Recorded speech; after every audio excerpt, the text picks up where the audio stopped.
Ben, I don't think we're in the mall anymore, dude. I don't know where we are, but I don't think we're supposed to be here. Look, we'll just go a little bit further, and then we can turn around. I don't know if this is some kind of vacant office space or maybe something for a lease, but oh God, it smells in here. Turn around? Where are we going to turn around to? We've been walking down this hallway for like 20 minutes now. We haven't seen a single piece of furniture. There's no doors, no windows, there's no potted plants, and I haven't seen a single person. Who's this guy that we're supposed to be meeting anyway? You know how we were talking about urban legends, right? And yeah. How there haven't been any good ones since the 70s. Damn right. Well, I was chatting with this guy, and he said that he knew of a really good one, and he had all this information on it, and he said to meet us here.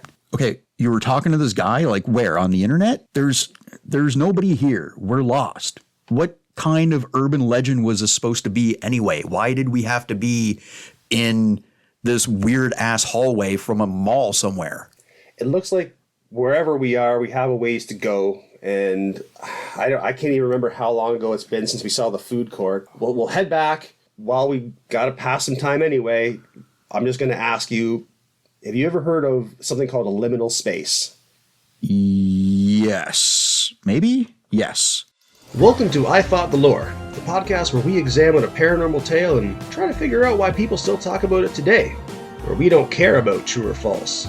We're only interested in how or why some stories linger in the backs of our minds while others disappear completely. In the end, we'll try to figure out if the lore won or if the lore lost. We're your hosts, Ben McDewey and Ricco Sweets from the Mean Streets. We're here to bring that magical tale to your teeny tiny tingly ears. So you know how you and I, we spend a lot of time talking about all these different urban legends and how they seem to have peaked in the 70s and then fallen off a cliff where... The 70s was a good time, man. There was a lot going on in the 70s. Clearly. Because that's where you get all these, all these famous stories. Like you got like Bloody Mary. You got that guy with the hook for a hand. You got razor blades in the Halloween candy. And maybe that lady, the Spanish lady that cries a lot. La Llorona. That's the one. Yeah, I'm not going to say it. I swiped right on her. My God. Well, anyway, I wanted to try and take a look to see if there was something a little more current. Like what qualifies as an urban legend today? And, with the whole internet age. So yeah, like I was saying, the whole liminal space thing, right?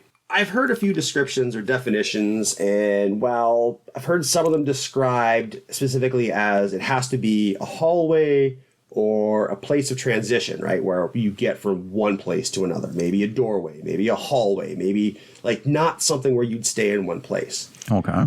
What I prefer is locations that are usually known to be very busy, but have an unnatural kind of emptiness or abandonment, unnaturally empty. Off the top of my head, if I was to list off a few of these examples, you or in a similar way, anybody that heard these would kind of get that very first hint at something that makes you feel, say, uneasy, right?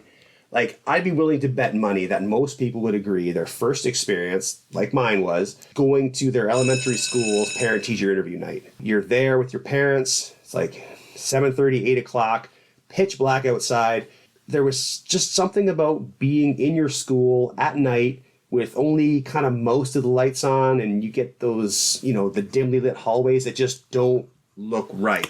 Okay. And I know exactly what you're talking about because when I was in the 4th grade, I got detention almost every day. Not because I was a bad kid, but just because I wouldn't shut up. And the teacher was like, you got to stay after school. School gets out. Everybody else goes home. First time I had detention, didn't know how long it was going to be. Teacher never said anything. I thought, oh my God, do I have to sleep here? What's going to happen? And it was only like 20 minutes. Okay, it was a relief when I was allowed to go, but even that, after 20 minutes, there's nobody there that you see. There's no kids running up and down the hall. The only noises that you hear are in the classrooms with the teachers cleaning up, and you just hear this distant echo from down the hall, and everything is weirdly quiet, weirdly empty. I know exactly what you're talking about with that. So another example might be anytime you've been traveling and you go to an airport, you're walking through the different wings, and you go by these empty lounges or processing areas and these vacant kiosks where it's all this floor space, and you can see sort of desks and seating and tables that I'm sure was used for some sort of overflow processing at some point. All this dimly lit area that's just disused, and you're walking past it going somewhere else. You kind of, your mind kind of wanders to say, oh, what was that for? Or what for? Or who would have been sitting there? Or why would you had to talk to someone sitting there? Yeah.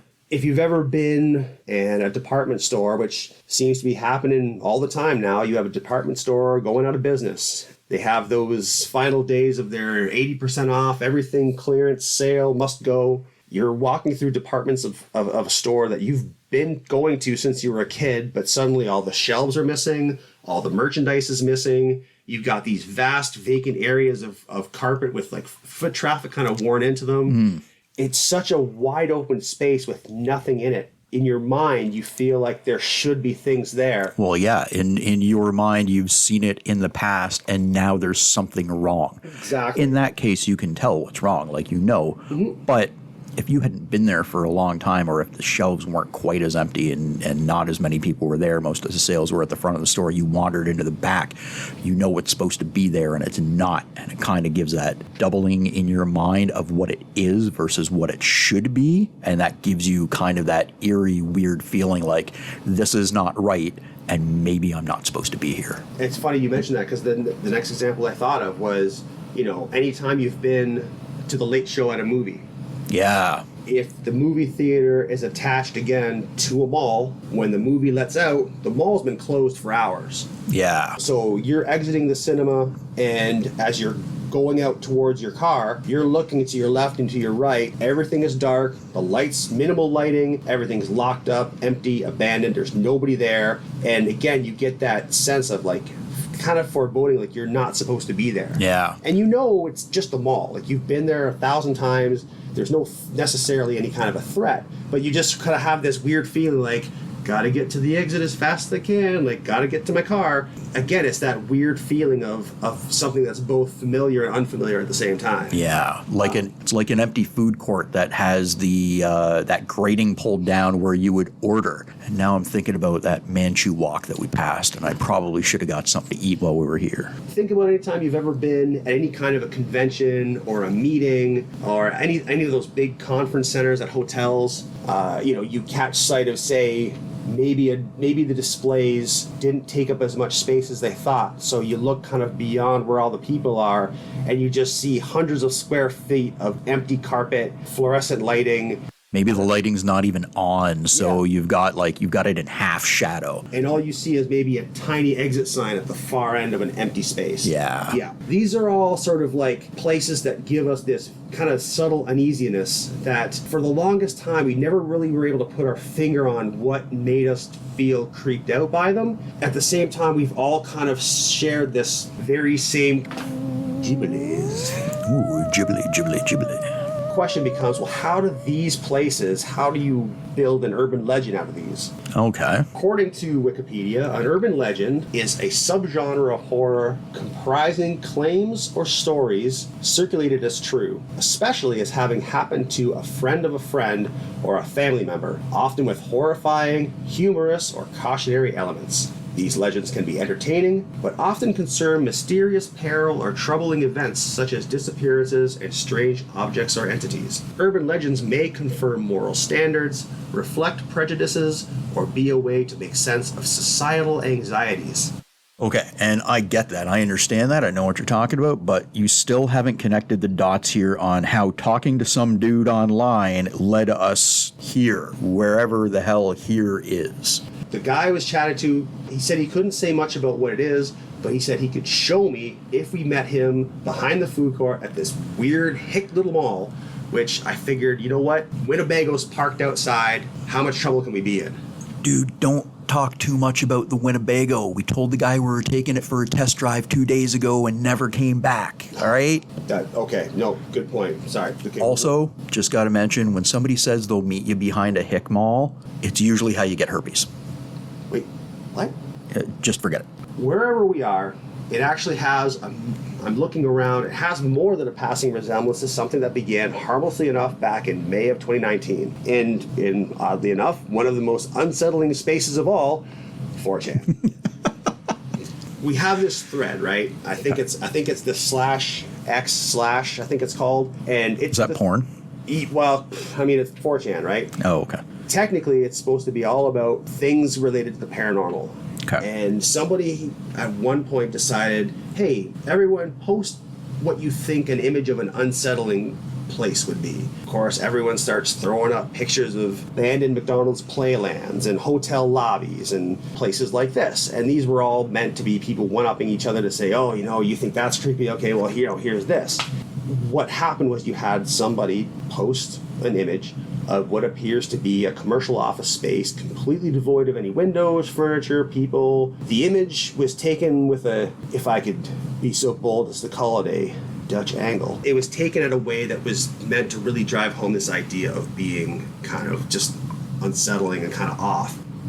The problem is somebody else goes in, puts a description under that person's picture, and it says, and I quote, if you're not careful and you no-clip out of reality in the wrong areas, you'll end up in the back rooms, where it's nothing but the stink of old moist carpet, the madness of mono yellow, the endless background noise of fluorescent lights at maximum hum buzz, and approximately 600 million square miles of randomly segmented empty rooms to be trapped in.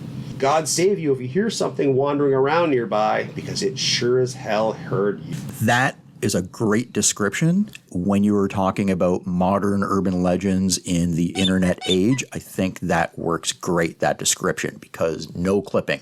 Mm-hmm. For anybody of a certain vintage who doesn't know what no clipping is, refers to a video game where you can pass through a section that isn't meant to be passed through. If you're going down a hall, there's a wall. You're not supposed to be able to go through that wall in the video game, but sometimes you can pass through it. You can get behind the structure that you're supposed to be in the video game. You can look down on it, but then you can also find these unused assets. And you can move around outside of the parameters of the video game, as it were, and you can see these unused things. So I think the idea of no clipping out of reality works on that level. But more recently, I think it also works on another level, because there's that theory about what if the universe is a simulation and how would we know?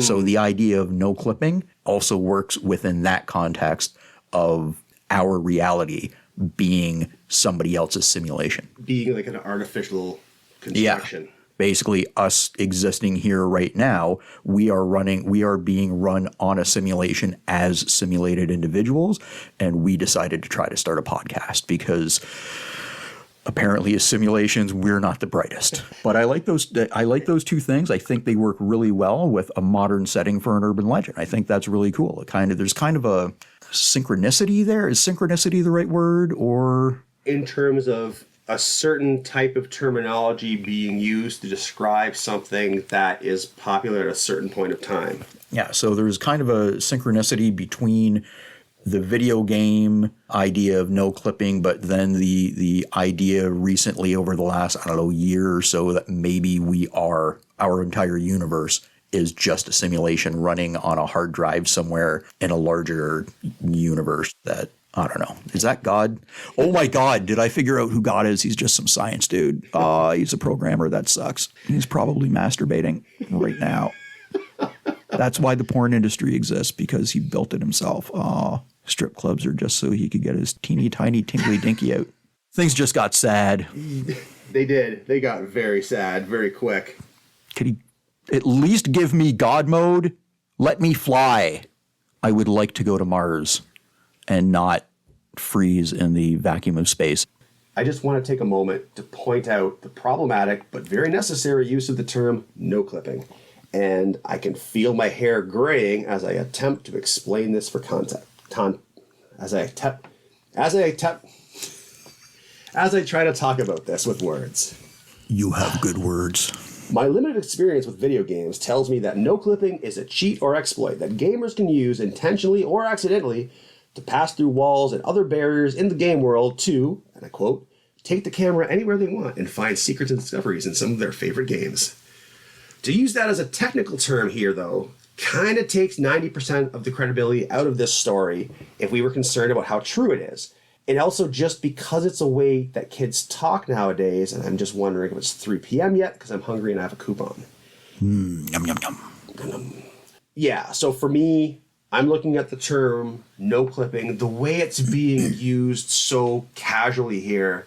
I mean, like you said, for synchronicity, and I'm not sure what I'm doing now with comparing, with blending the two things together. The use of the term no clipping on the one hand adds credibility because if you're talking about a modern day urban legend, you have to acknowledge the way people today talk. Because you're communicating to your audience, because you know who your audience is, and it's going to be people who are familiar with the term because they're on 4chan. And at the same time, I'm also stuck in the 70s where if I hear someone talking about no clipping and using the term so casually, to me, because that indicates them being of a certain age, I automatically want to discount what they're saying as not being serious. Yeah, I get that. I get your side of it in terms of it adds credibility because obviously being a modern urban legend, if that's what this is, you have to allow for modern people to talk about it using the words they're going to use. Yeah. Right. In the context that they know and the way they look at things every day.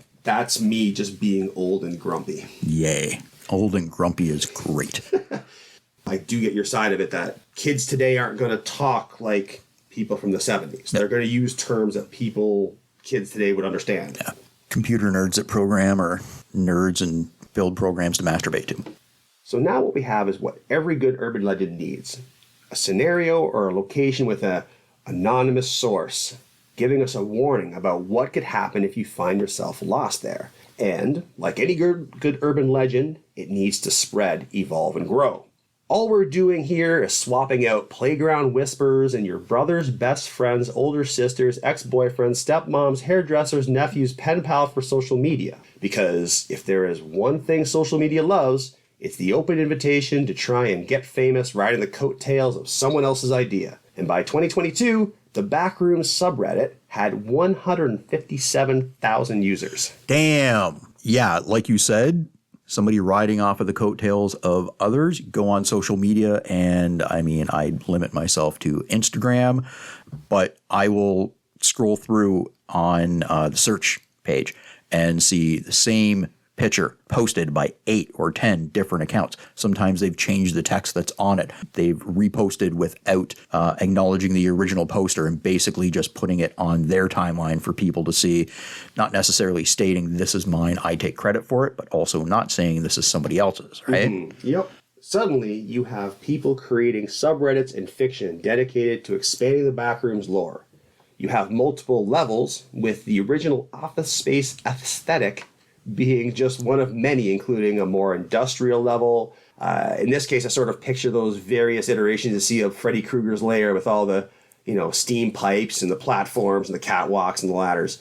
And much like Fred, each level had its own big bad that prowled the endless labyrinthine corridors. In your opinion, when you were doing research on this, did that add to it or did it kind of take away from it? Because now somebody posted something that was unsettling. You get an idea in your mind, even from that description, but now other people have tried to make that idea concrete and it kind of takes away from your imagination. And now it's almost made it mundane. And I know we're talking about a mundane place that you're not supposed to be that's unsettlingly creepy because there's nobody else there and it's not mundane anymore because it gives you that creepy feeling that you're not supposed to be there. But now it's got a basement and now it's got a freaking cafeteria and now it's got something else. So is that a situation where, in your opinion, it adds to the original, or does it actually take something away within that context? We're gonna get into that very issue shortly. The biggest difference, however, between the Backrooms and your basic urban legend of lore of the 70s is the canon involved. Historically, an urban legend could have multiple versions and details that people were just cool with and would compare notes whenever they had an account that varied from the one they were being told. Like someone would be like, oh, you heard he had a machete? Oh, I always heard it was an axe. social media doesn't work like that. For as much collaboration as you hope there'd be, there's just as much division and exclusion as you would expect. With every new contributor and additional bit of background information, this divide began to form between these purists who are devoted to the original Office Space looking level and the original story. And then you had those who were attempting to push the Backrooms world in various directions with posts being made to Twiddle and TikTok and Tubetown and wikis and all that stuff. At the end of the day, you gotta love a good fandom, right? I mean, wouldn't it be crazy if we had one of those? I mean, the fandom. People would send in stories and anecdotes for us and create all sorts of stories about us. Oh. I know. Madness. iFoutTheLore@gmail.com. IFTL pod on Twitter. Go on. So now that we know what the Backrooms are, let's take a look at what they are. Yeah, you heard me. The introduction for the majority of people to the Backrooms was a YouTube video posted by a guy named Kane Pixels. He's this 16-year-old kid named Kane Parsons who lives in Northern California. Back in 2022, for the record, the video itself was meant to have been posted back in the mid-90s. This 9-minute video that has currently 51 million views and counting. Holy shit. It starts with a short film being shot by some kids in sort of a warehouse parking lot kind of ideas. There's like sea cans and containers and stuff. Yeah. The person holding the camera unexpectedly falls through the ground, or no clips as the kids would say, and he lands on this beige carpet in the middle of this endless maze of identical hallways. For the next 7 to 8 minutes, it's mainly this camera person wandering these halls, calling for help before being spotted and chased by some type of monstrous stickman or like a doodle come to life. Our cameraman is chased, and eventually the beast catches up to him and shoves him into an opening in the floor. And this opening opens into a free fall thousands of feet above the ground. Again, being first person, you see the ground getting closer and closer and closer, and the camera lands in a park. Fin, the end. Now, it is a found footage. It's presented as found footage.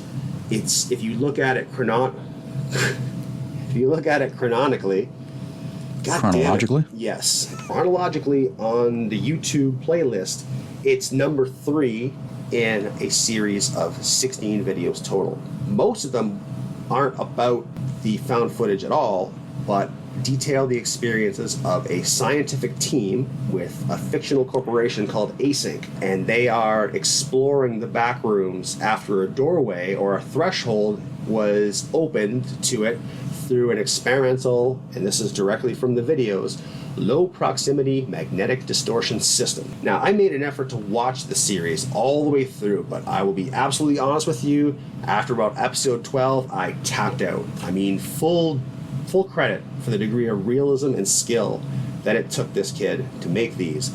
But there's only so much I can take of just straight first-person POV, like handy cam waving around, up, down, all over the place. Now, did it come off as like a first-person shooter, but without anything to shoot at? A little bit, because the nature of the Backrooms where the cameraman was, a big part of its threat is this idea of it being endless. So a lot of what you get is the camera panning left, right, up, and down to just see more and more and more the of this. exact same. Yeah. Okay, so I got you. It's effective, but again, you can only take so much. As of February 6th, 2023, a film production company called A24 announced that they are working on a film adaptation of the Backrooms based on Parsons' video. Yeah, good for him. With Parsons directing. Really? Yes. Oh, damn. What will be interesting to see is what a bigger budget and a bigger team and more people can do for something that thrives on this low-budget DIY style. Even the videos, when you watch them, because they're meant to take place in the 90s, they all have that VHS look, you know, with like the tracking lines and stuff on it, the distortion. There was a lot of videos recently that have all kind of had that as this larger trend with online horror that I've heard the term analog horror thrown around to describe this thing. Now, as a fun aside, just for comparison's sake, back in 2018, we saw the major theatrical debut of another slender online urban legend that is currently sitting at an 8 and 16% on Rotten Tomatoes. But that's a tale for another time. I can't help but feel like there's a movement here talking about this analog horror stuff.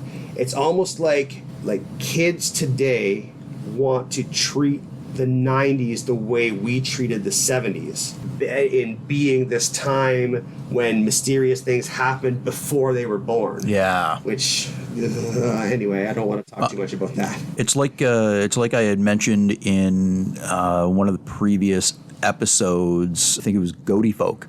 Somebody creates an urban legend that takes place far enough back that it's not ancient, but it's far enough in the past to have been plausible with what they're talking about and the generalities that they make. It's not like, oh, well, this urban legend started in the 1920s, but I was born in 2006. I know absolutely nothing about the 1920s. Yeah. But I can hear my older siblings talk about the 90s. I can still see TV shows from the 90s, so I can get that idea, and I can use that image, that aesthetic to plant the story in without it seeming too old-fashioned, I guess. Yeah, and it's, this all happened to somebody, and it happened so long ago, they recorded it on like a VHS camera. Yeah. Ooh, which is why you probably won't be able to find it. I'm the only source for it. Exactly. And nobody has a VHS player anymore, so how the hell are you going to watch it even if you did? So this brings us up to present day.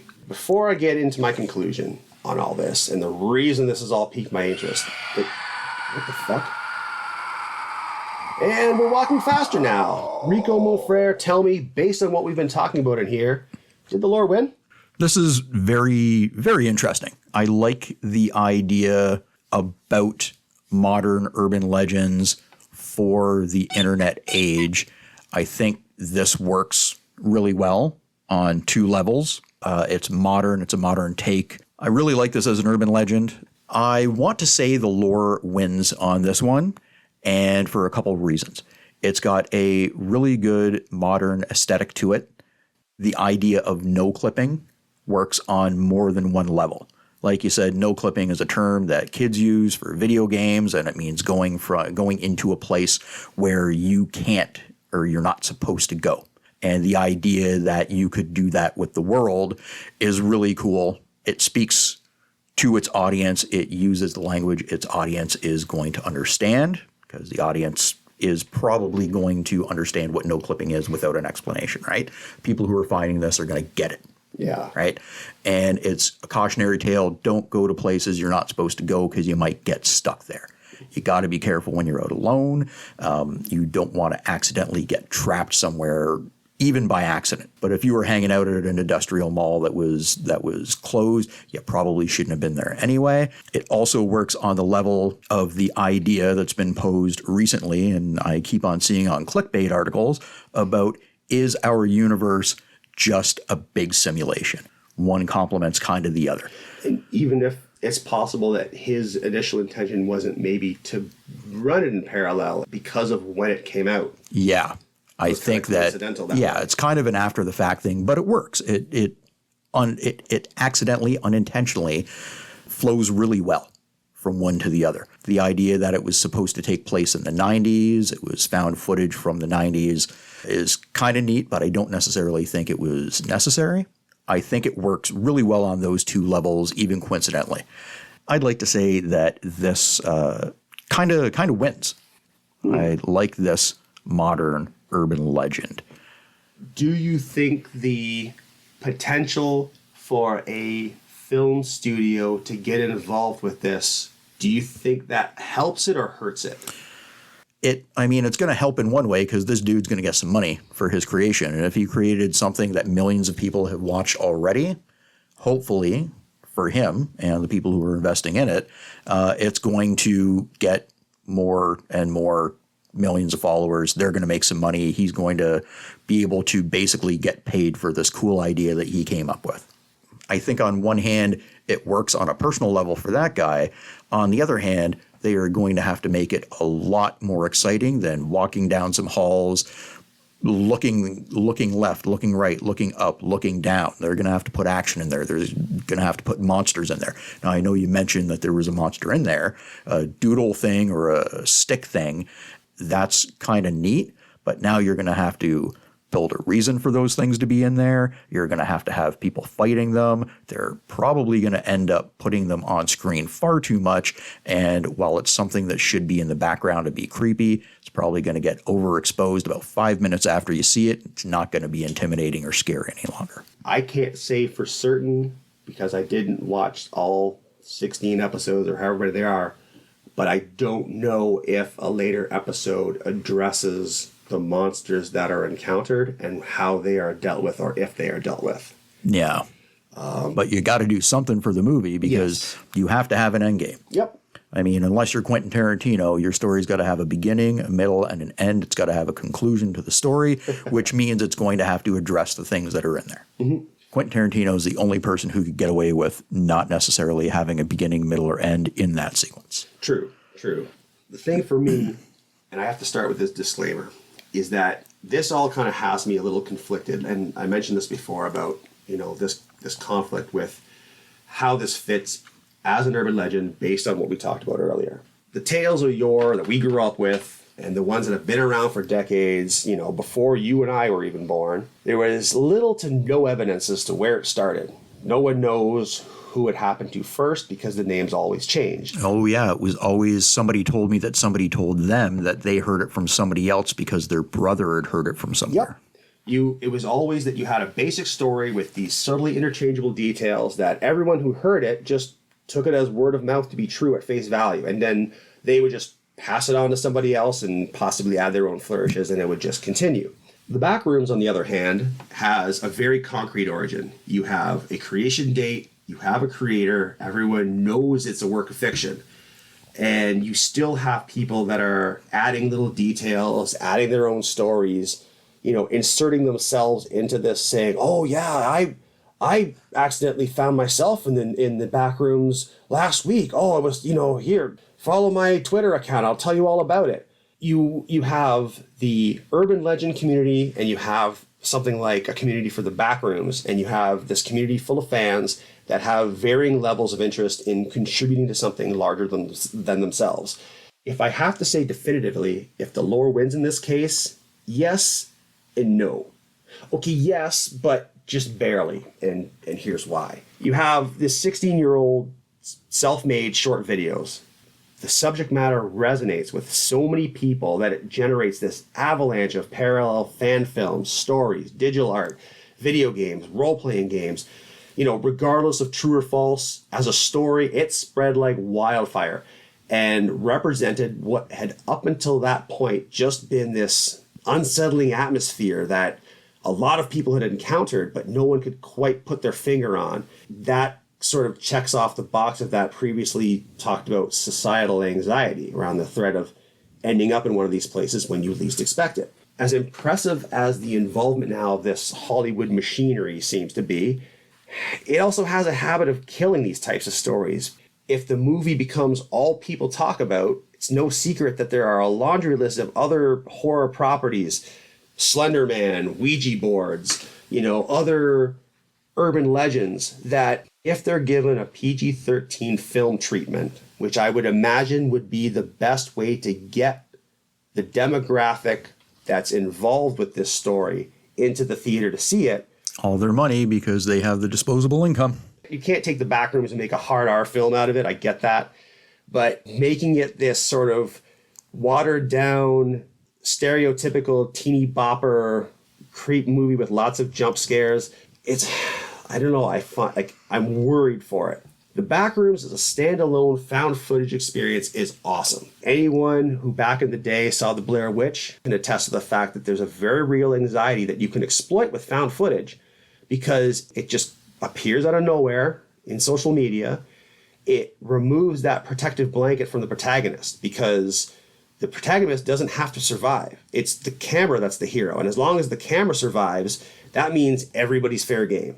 Where it falls down on this from the urban legend standpoint is that when you pull back and start to get into this larger lore that surrounds the Backrooms environment, you still have people repeating and reiterating, what they've heard elsewhere online, but then it ceases to be, you're not really pushing this as a true event anymore. And it's very seldom something that happened to someone they know.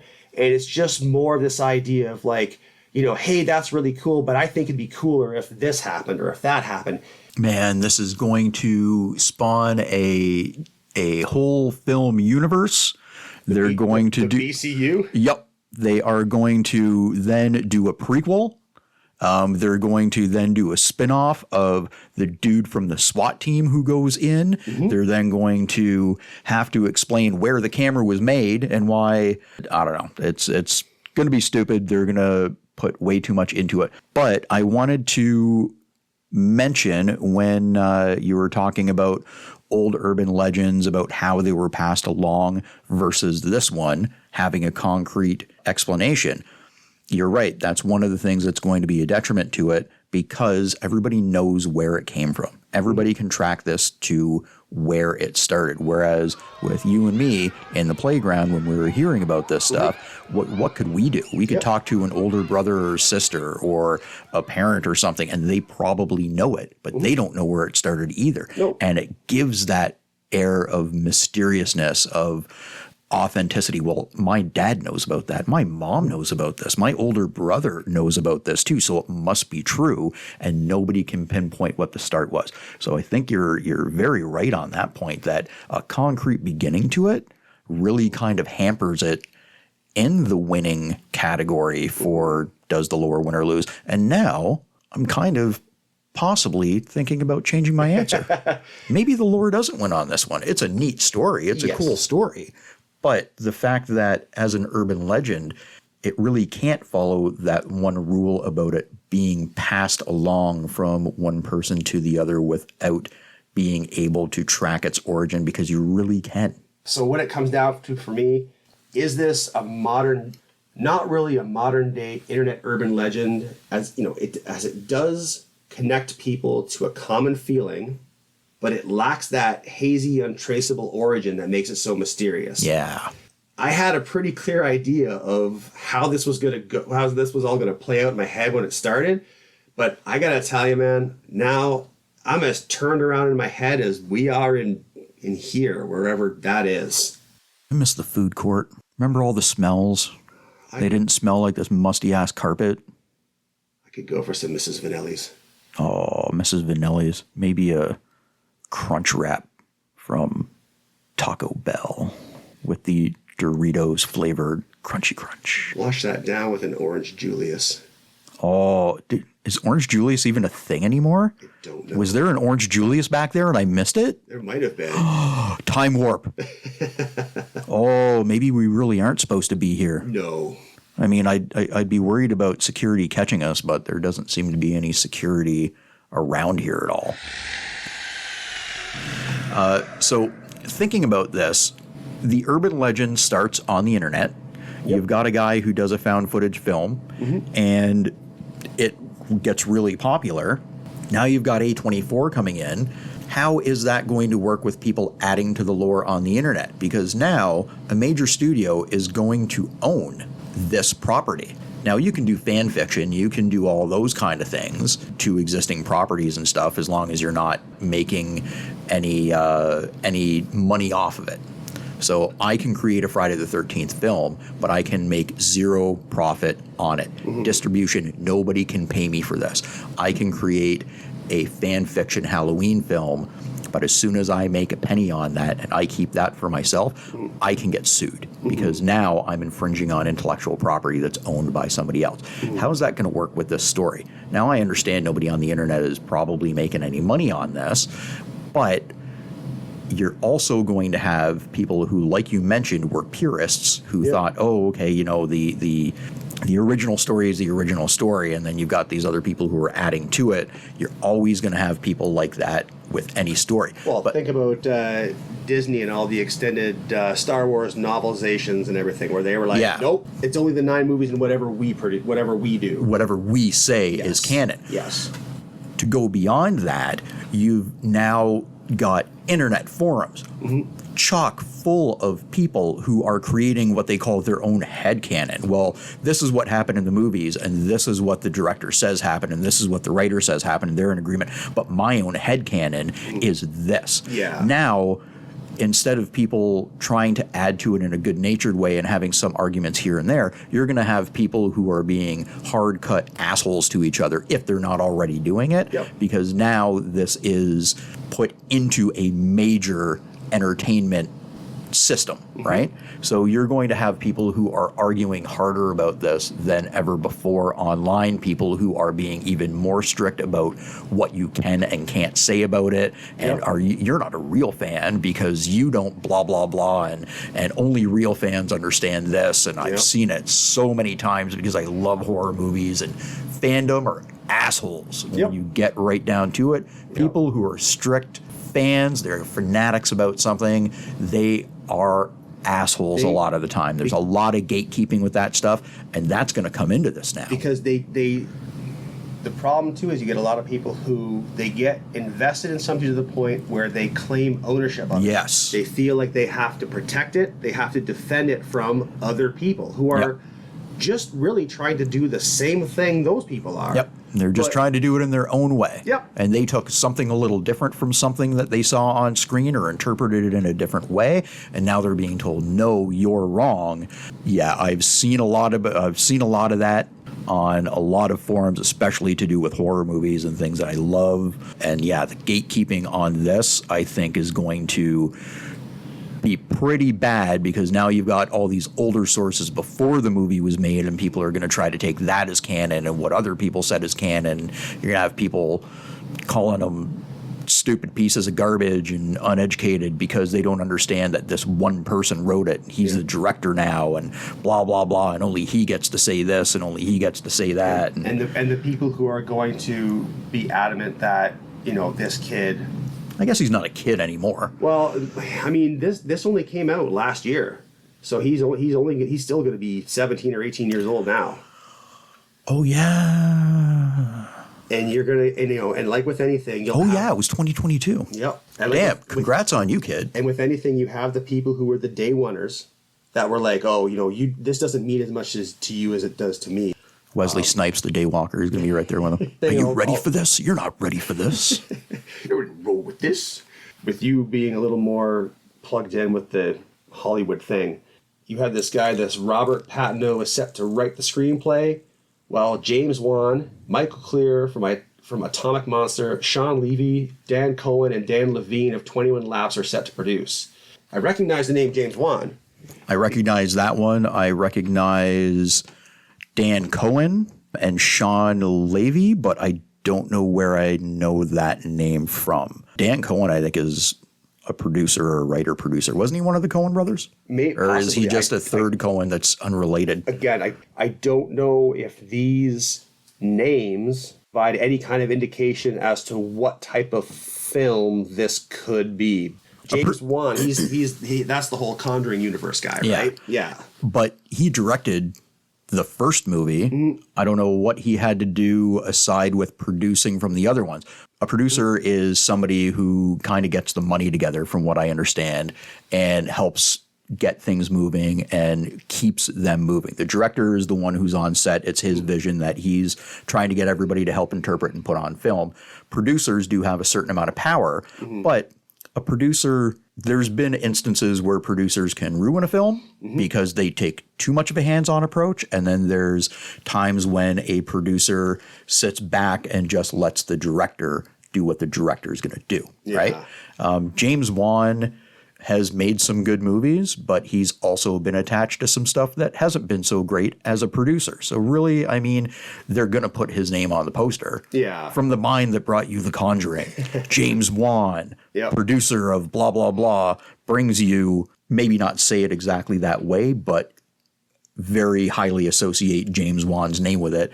And then people are going to think, oh my God, this is going to be great because James Wan's doing it. He's not really doing it. No. Other people are doing it. He's helping get the money together in order to get this thing moving, and maybe he'll take a hand in it, but probably not very much of one. Yeah, and all the people who've been to see the Conjuring movies, the Annabelle movies, the Nun movies, like, they're going to see his name attached to this project, and they'll all be in. Oh yeah. It's going to do really well. on opening night, the opening weekend, it'll make some money. And then like most horror movies, 70% drop off on the second weekend. But if they do it cheap enough, it's going to make its money. Maybe it turns into the next Saw franchise, but probably not. Although they're still making Saw movies. And that's the thing, like we're saying too, is that as great as the found footage movie as a standalone thing works so well, if this Backrooms world, the larger it gets, all that does is it invites people to try and make other movies, like with the Conjuring series, where you have various characters, various villains, various things kind of happening either in sequence or in parallel. It expands it to the point that there is no more mystery left to it. Exactly. And yeah, too many cooks spoil the broth, too many hands do something bad. And that's part of where I guess as long as the Backrooms remains online and in social media, everyone can contribute what they want to it. They can take it in whatever directions they want to it, because it's all of these people that are adding independently to one another, but alongside each other.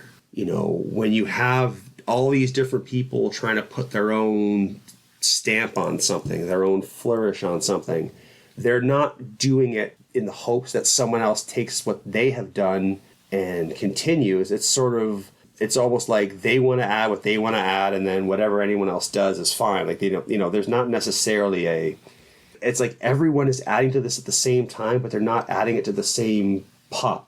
Yeah. It's like everyone's doing this for their own ego, for their own satisfaction. It's like what they want to see added, what they want to see focused on, as opposed to saying, hey, I really like what someone else wrote, but what if that person added this, this, and this, and, expands on something someone else had done. And then at some point, the guy who created it, he ends up losing control of it. Yeah. And it grows exponentially out of his hands. And what does he have to say about it? What does he think about it anymore?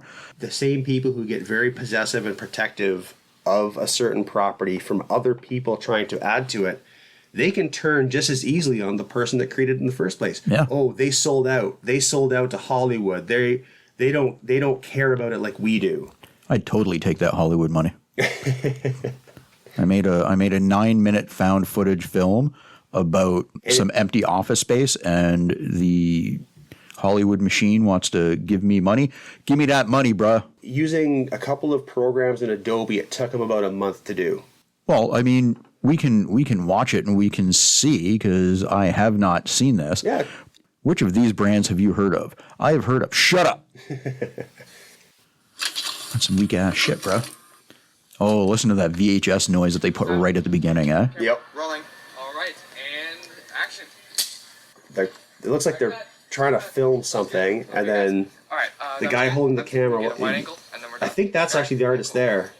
And then you see the guy, he backs up, and then he just like falls through the floor. Yeah.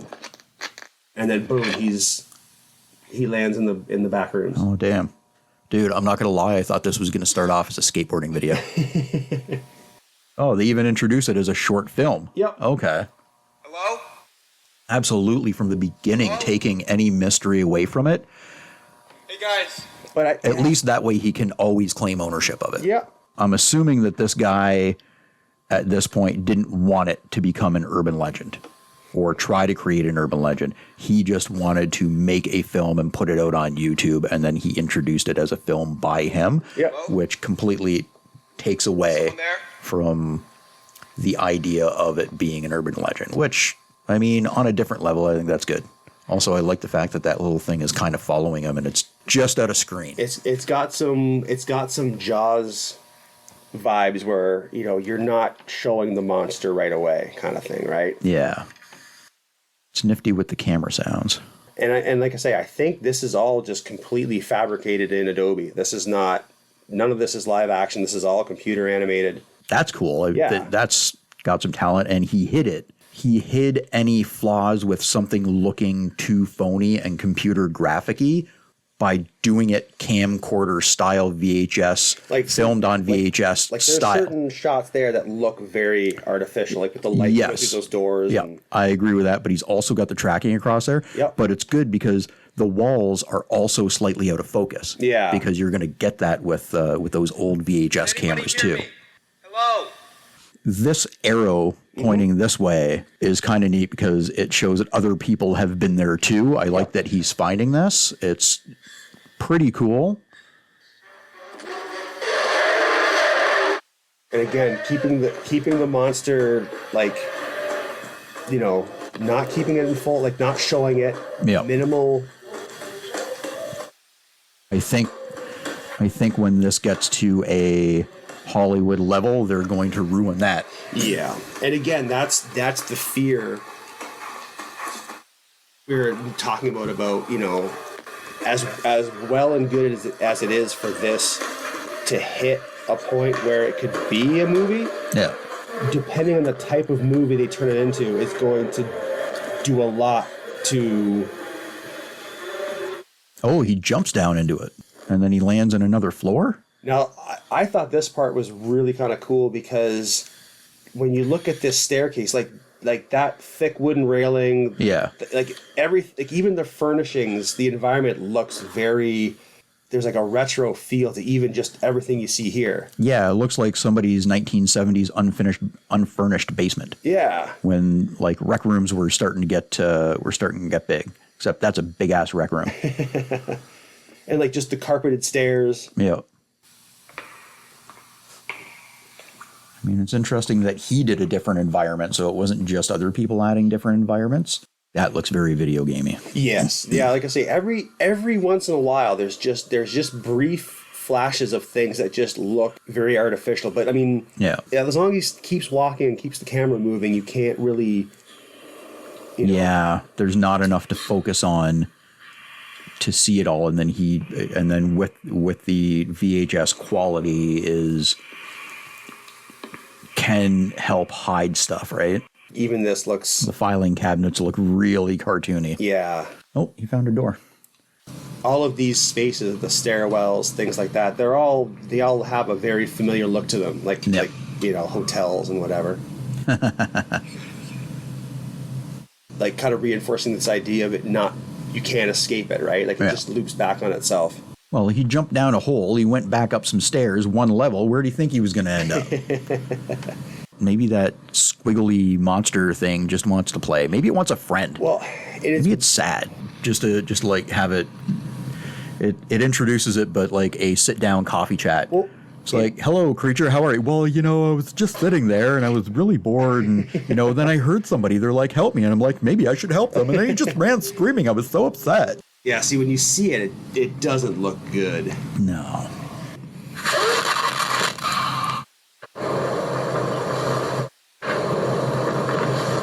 Yeah, and then that's it. Ah, that was not a bad little 9-minute movie. Yep. Other than the title card at the beginning, you don't have any indication of who's holding the camera. They're completely anonymous. You don't see them. Yep. You don't know who they are. Their name's never mentioned. It's just the camera. The person dies in the free fall, but the camera lasts. So it's like you like from that point, you kind of have the whole anonymous sort of like you don't really know. Yeah. It was just somebody in the 90s that was recording a film and then disappeared from their friends and then died. Yeah. That's it.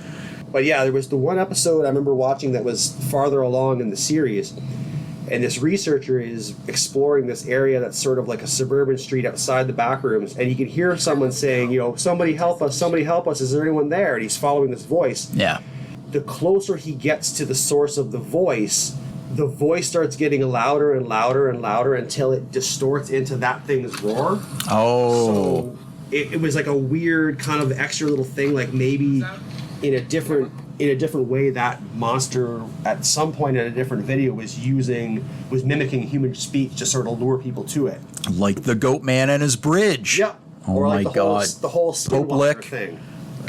Pope Lick, Skinwalkers, Backrooms, Squiggly Fella. I am sure that they're going to cut back and forth between the back rooms to his friends looking for him, and there's going to be some drama with, you know, his family. There's going to be a milk carton with a missing face picture on it, like they used to do. There's probably going to be a love interest. Maybe like his best friend has a crush on his sister, and then they get married in the future. And at the end, during their wedding, they say their vows, and they're like, "Now let's go get him back." And they like whip out guns and like cock him. She's in her wedding dress, and he's in his suit, and they have like rope tied around their waists, and they found a entrance to it, and they jump through, ready to go, and they find him, and he's like got this big giant gray beard, and it's all it's like Jumanji style, where he gets yeeted through a doorway back into the real world, and he's like, it's 30 years later, and he's Robin Williams, and except he can't be Robin Williams now.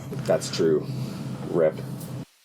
Yeah, when I was watching the other channel where the guy talked about it, they had clips of these ones as well, and I think there was a clip with like, was there like a SWAT team or something, and they kept on falling down different areas? Well, and it was footage from the tests they ran of whatever machinery opened the door to this place. Okay. Then it became, one of the videos was sort of a mock corporate informational film about the project that was built around exploring these things, like KV-31 or whatever I think was the name of the project. And it was like, oh, you know, during your time on this project, you'll hear it referred to by the following names: the back rooms, the doorway, the blah, blah, blah. It had this sort of whole very corporate kind of lingo to it, right? Like where it'd be something that the company that either built the machine that opened the door to this place is the same company that's sending these scientists through to study it, right? Yeah, just these. This is going to be the project that you're attached to. Yeah. These are the things that you might find. One guy goes thinking he hears other people in the back rooms, and it turns out to be, and again, it's a thing where I don't think you ever see what's making the noise. It's just this guy running, and the whole time he's in radio contact with the rest of his team, and they're going to send a rescue line down to where he is. But of course, this thing's chasing him, so he keeps kind of panning between the opening that he's got to get through and then wherever he came from to see if anything's chasing him yet. So, like, you know, it does build up some tension there. Again, because it's the person holding the camera, you're never sure whether or not the person is going to survive. Yeah. Because in these cases, it's only ever the camera that has to be found. That's it, right? So, you know, I think from a horror movie perspective, I like that it removes that protective blanket so that you're never like, well, their name's in the credits, so they're going to live. Yeah. Like, you don't. And I was, again, going back to the Blair Witch, there was none of that. Like, everybody was expendable. Yeah. You know? And well, the Blair Witch, when you mentioned it earlier, had an advantage on what this upcoming movie is going to have. The Blair Witch had a bunch of marketing behind it that made you think it was true. Before I went to see the Blair Witch, I did a deep dive on this, right? And they had a website with clips from the movies, creepy stuff. If you got in the right mindset, you could totally buy it. Newspaper articles, fake clippings, all of this stuff. And what I love too is they even provided a whole backstory in terms of like the history of Burkittsville, which I don't even think is a real place. No, it's not. I don't think either. But if you have like this city of Burkittsville that has this massive like Puritan community from like hundreds of years ago, and then the whole idea of there being this woman that was accused of things, and then she was found here, and then they caught her and they killed her there. You're giving a fictional place, a fictional history, but you're presenting it in a way with like the old timey woodcuts that if you didn't know any better, you know, knowing what life was like in the U.S. at that time, knowing what kind of people lived then, you would have no reason to suspect that this was fake. Like, it was just like the witch trials and everything else going on, the idea of like someone being persecuted who was living in the woods, being found and killed in a very gruesome manner. It all kind of like you were like, okay, I could see that. And they did a great job with that. They did a great job. Now, actually, Burkittsville might be real, but they did a fictionalized version of it because they were talking, some of the extras were actual townsfolk, and they said, have you heard of the Blair Witch? And they kind of made up a story on the spot. Yep.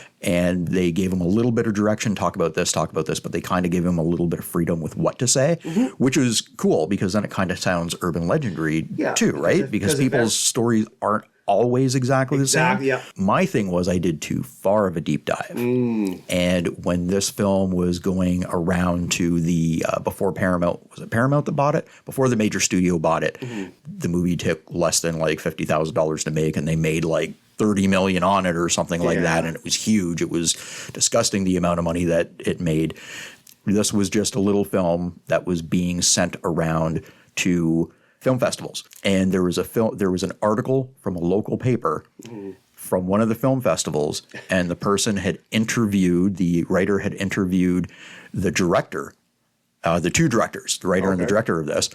They were talking about the film in a very casual way to the interviewer, and they were kind of laughing about it. Yeah. And the interviewer was confused and said, well, this is a horrible thing that happened. Like, how could you be so casual about it? Yeah. And they said, we just wrote this film. Yeah. None of this happened. And they explained it in this little article. Yeah. But I had gone so deep into it, I accidentally found out that it wasn't real. And then when I went to see the movie with you and our friends, I went in knowing it wasn't real, and I still liked the Blair Witch. I understand that there were not a lot of people who liked the Blair Witch, or there were a lot of people who didn't, but it made a lot of money, so it was successful. But there are also a lot of people who did like the Blair Witch, and a lot of that came from the thought that maybe this was real. And you have to realize that even going into this movie thinking it's real, the police are not going to let what essentially comes down to a snuff film get released majorly through a studio. It's not going to happen. But people weren't thinking that mentality. They weren't in that mindset. You had this neat story. It was a scary story. It was something people could relate to if they've ever been lost anywhere. Yep. You could feel for the characters. There was a lot of emotion that people were going through, and it wasn't just, on screen crying and melodramatic. It was people arguing because they were frustrated and hungry and scared, and they were attacking each other verbally. You could really get into that with the right mindset. But then you go to the website, and like you said, all these things that they created, that they invented, were done very well, especially at the time when the internet was still kind of in its youth. Oh, yeah. And you were able to find these things on there. The studio, I guess, would have marketed it this way. They created this marketing that was very, very effective, and it worked very well. Now, this movie, because of the nature of what's going on, it's a very popular story. It's going to lose something because everybody knows it's already a story. And piggybacking off of what you were just saying about the Blair Witch was based on the disappearance of 3 specific people. Yep. But the Backrooms, I guess the victim most people will be familiar with, because they were meant to be anonymous for the purpose of the found footage film, as soon as the film company gives that faceless camera person a face, a name, an identity, because it wasn't a person that was identified as missing already. If you're just putting a name and a face to a character that people have always assumed could be anybody, they're probably going to have an issue with that. Yeah. It's not like it was explained that, this person in this year was holding a camera with his friends and then disappeared and was found sometime later dead in a park. Because then you can say, oh, poor so-and-so. Oh, did you hear about so-and-so? Like this person, this person, this person. But if you have a story where that person's never identified, but you have to give that person a name. You can't have this movie be about just this nameless whatever. You're going to have people like, no, it shouldn't have been that person. That person was too old. That person, it should have been a guy. It was a female. Like, you're going to have people who, because in their headcanon, they've associated that nameless, faceless camera holder with a specific image in their head. Yep. So I have a feeling there's going to be people who are going to have a problem with whoever they cast in the role. There's always going to be people who have a problem with somebody who gets cast in something, right? Yeah. I mean, sometimes the internet just wants to bitch. Yep. That's what it's there for. Somebody just wants to complain, and social media gives everybody an outlet to do it in a very loud voice. On certain platforms seem to be inundated with that. So it probably wouldn't survive if people just shut up and stopped whining. It would go out of business. In a comparative sense, I'm almost wondering if when they marketed the Blair Witch originally as being the found footage of the final days of these 3 Of a true event. Yeah. Was that almost meant to be a fictionalized version of what we're seeing now with the Backrooms, where you take a work of art, literally and figuratively, they're making a movie of. The Blair Witch almost feels like when that was around, it was like they were trying to say, oh, well, there's already an urban legend that existed about about this story. Now we're just putting it in the movies. There was never really an urban legend about the witch in the woods or anything like that. But they made it seem in the movie like Yes. this had all pre-existed, right? Yes. They completely made up the whole thing, but then the movie was where the idea of the witch came from. The cast of Blair Witch was told to stay out of sight during the marketing for this movie. And I remember hearing stories about how they did a very similar thing with the cast of Cannibal Holocaust. But that went all kinds of south because the director and the producers were actually charged with murder until they presented the people in the film saying, no, look, they're still alive. They're right here. Like you were saying about this idea of a snuff film being released in a major motion picture setting. And I think a lot of people assumed when Cannibal Holocaust came out that that's exactly what had happened. They had to be brought before court to have proof that they were alive, and this was just a movie. The 70s and the limited access to information, it just gave everything the ability to just be so much scarier than now. Yep. Because you couldn't just go online and fact check all this stuff. Yeah. You were forced to take people's word for it because that's all you had. I mean, hey, man, the urban legend about the individual with some sort of mental issue who had a hook for a hand and escaped the care facility that he was in and then ends up attacking a car where two people are on Lover's Lane and then they find just the hook from his hand got caught in the door the next morning. Yeah, was that real? Was that not real? A lot of people knew it wasn't real, but a lot of people weren't sure because, like you said, you couldn't go on the internet and you couldn't look this up to see that it was fake or try to find the newspaper article where it first appeared. Like you can now, or the version that I heard about instead of a hook for a hand, the guy had a giant moldy Dorito. I mean, that was a regional thing where I was a kid. The humans can lick hands too. Who could look online and find that? I mean, now you can look online and you can track down probably what the source is of the serial killers who apparently keep getting caught on Tinder because they are going to go into their date that they dropped off and sneak back into their house after the date and then lay out their knives. But the person that they're intending to kill wakes up and sees them and calls the police on the down low. And then the police come and arrest them. I've heard 3 different versions of that story, but I know somebody who was adamant that that story is absolutely true.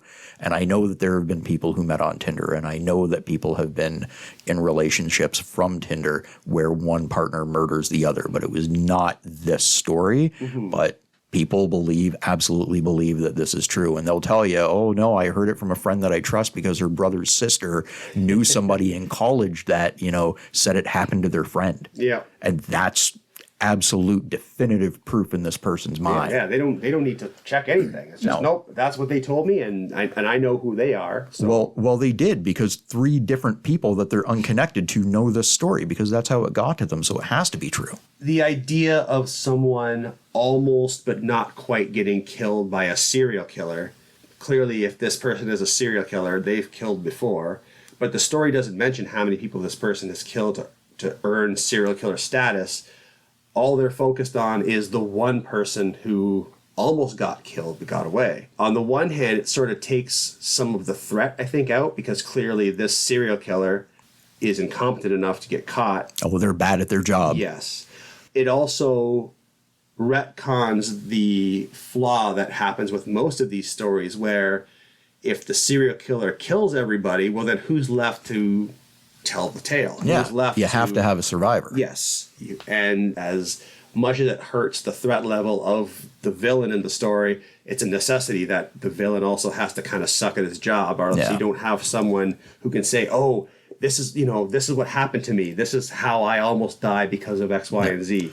Now, with this, circling back on the Backrooms, The camera, like you mentioned, that's the thing that survives. Yes. The person doesn't have to survive, but the camera does, right? Yep. So that's what's kind of cool about the original version of this. The person doesn't survive, but we do know what they went through, even though they aren't here to tell us. That's Yep. kind of cool. And that's another reference to the digital age, right? Everything Yep. can be filmed now. And even back in the 90s, you've got it taking place there, but you've got those super portable. Sure, they're about a 1.5 feet wide and a foot tall and 6 inches wide and stuff, but you could carry that with you, and you could tape if you have it on super long play mode. You can get like 6 hours on that VHS tape, baby. I think it's a good story, but now I'm not so sure if the lore has won. I don't want to say it's just a film by this Kevin guy. It's a film that this Kevin guy made right at the very beginning of the short film. It tells you this is a film by this guy, and it's cool that it ended up being a demo reel for this guy to get a job in Hollywood. That's super cool. Now I'm kind of wondering, does the lore really win for me now? People are talking about it, and I say that every week. Friday the 13th, does the lore win? I love Friday the 13th. I love Friday the 13th Part 4. The final chapter is one of the best movies in the franchise. I'm also not going to say that the lore wins because it's not usually the kind of stories that we talk about are they urban legends, or they're stories that have been passed around. And I know that kind of conflicts with what I said about the Berkeley Square Horror, because my favorite version is just a straight up piece of fiction, but I was a little kid in that story. I grew up with that story and I love that story. So get off my back about that right now, bruh. But this story, I hope it's successful for the guy. I hope it's successful for the studio. It was a neat little 9-minute film with an interesting idea, but maybe the lore doesn't so much win for me on this one now that we've been talking about it. Thanks for convincing me otherwise. What it comes down to is we're sort of in a place where we have to wait and see what, if anything, this film does to quote-unquote the lore. Because if the strength of the fandom is enough, regardless of what this film does or doesn't do for the original short film, you are going to have people who are very easily going to say, well, they made a movie about this, but it wasn't the real story. And then they'll just completely discount it, and they'll focus on their interpretation of it because that's what fandoms do. Is it going to be hipsters getting involved saying, I was a fan before it was cool? You know what? I honestly believe if the lore wins, that will be the only reason why. Well, because you'll have a handful of people who refused to let the major motion picture dictate what people thought about the story overall. I see what you're They were there in the saying. beginning and they knew what it was originally. And then you're going to have hundreds of thousands of people who go to see this film. All they're going to know about it, they might go back and watch the short film afterwards, or they might watch it first to kind of get caught up on what this is about. But if you have a bunch of people who know nothing about Kane Parsons, know nothing about this short film, know nothing about the YouTube history or anything else, or the fandom, and they just go saying, hey, it's a James Wan, it's a James Wan movie, I'm going to go see it because it's James Wan. Yep. Then they're going to be like, hey, yeah, that was kind of cool, whatever. In that sense, yeah, the lore just dies because all it was just a horror movie that people saw and then the end. Yep. I agree with that. But you'll still have that little nugget of fandom that are just like, yeah, sure, whatever. That's not the real story. I'm writing the real story because I'm, so... I've kind of walked back on my answer. The lore doesn't necessarily win for me. As much as this is a cool thing, I'm not saying it's bad, but the lore doesn't necessarily win for me on this. Yep. Does the lore still win for you? I'm thinking it might not, actually. Oh my God, we have talked ourselves out of the lore winning, which means you and I win. That's true. We have won over the lore. I wonder if there's going to be a scene in this movie where the scientist or whoever goes in kind of off frame, see the monster not doing anything, and it's T-posing. That would be amazing. Until it's activated, and then it goes after him and does what it does. But yeah, every once in a while, just the monster is just seen floating down a hall, just T-posing. Even the use of the term T-posing is, you're speaking to the kids. That's right. You're talking the kids' lingo now. I'm down with the youth. That's right. Bruh. AF. TikTok. I know what stuff is. It's right. So I guess that's the end. We turned around and we've been walking far longer than we were walking when we came in, and I don't see the food court. So do you have any idea of how the hell we get out of here? Okay. I'm going to take that as a no. No. I was trying to think of something witty, and I've got nothing. I know. Okay. I'm hungry. What are we doing? We got to go. I can't. All I can smell is wet carpet. Yeah, it smells like your socks from a few episodes ago. Yeah, that was unpleasant. Unpleasant for both of us. Although I didn't think the mobile command center could float so well. Winnebago? We talked about this. Okay, yeah, it's a mobile command center or whatever. Our new mobile command center, quote unquote, is much nicer than our old one at least. But it's not going to do us any good if we can't find it because we're lost wherever the hell we are. Let's turn left because we've been walking straight for quite a while and there's nothing down this way. We have been walking straight for quite a while. I imagine walking gay for a bit wouldn't hurt. All right, we'll turn left on the count of 3. Ready? 1, 2, 3. Go left. So this looks exactly like before we turned left. Let's go right. Let's do a zigzag pattern. Serpentine. Left, we've gone right. I haven't even seen a potted plant. In fact, Wait, what? up ahead, you see that door? Okay, maybe that's a way out to the parking lot. I don't care where it goes. That's the first door we've seen since we got in here. This time you opened the door. I opened the door last time. I almost got my arm torn off by Natasha Henstridge. Okay, that was not Natasha Henstridge, but yes, it was my Twitter date. Don't always put up their real photo on Tinder, I have found out. Okay? Just saying. But you know what? Let's just go through the door. At least if the alarm sounds, security will come to check it out. And then they'll kick us out. We'll be able to get the hell out of here. I will be able to go and get a burger or a hot dog from a street vendor and try not to crap my pants in the mobile command center. Thank you. You're welcome. All right, ready? On the count of 3. 1, 2,